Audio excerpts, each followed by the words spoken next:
Yeah. I read parts of his Whistleblower. I can't claim to have read it all. It actually isn't super supportive of Elon's case. The most problematic thing that he points out is the following, and this is a quote from his complaint. He said, Twitter, quote, already doing a decent job excluding spam bots and other worthless accounts from its calculation of MDAO. At best, he's alleging that Twitter omitted details, not that it lied directly.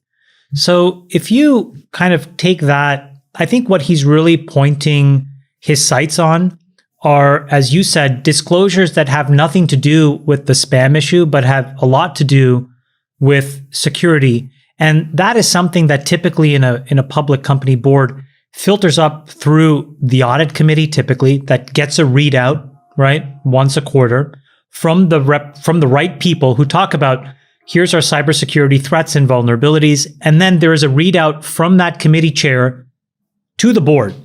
And then those are noted in your quarterly reports that the secretary writes down. So I think part of why this guy may not have had the audience is it was also written that he was a pretty terrible manager, and there were hundreds of people in his organization who were just kind of running here and there. And so, you guys have all been in the situation where we hire somebody who is an exceptional performer, and then we miscast that person by putting them in a point of leadership and being a team manager versus, a single kind of like product or engineering expert. And it seems that there was a part of that at play as well, which decayed the ability for management to actually have enough faith and trust in this guy to put him in front of the board. So, and that's all that's just come out in the last few days. So I don't know, my reading of the whistleblower claim is really that this is the kind of thing that companies like Facebook and Google and others have had issues with the FTC in the past.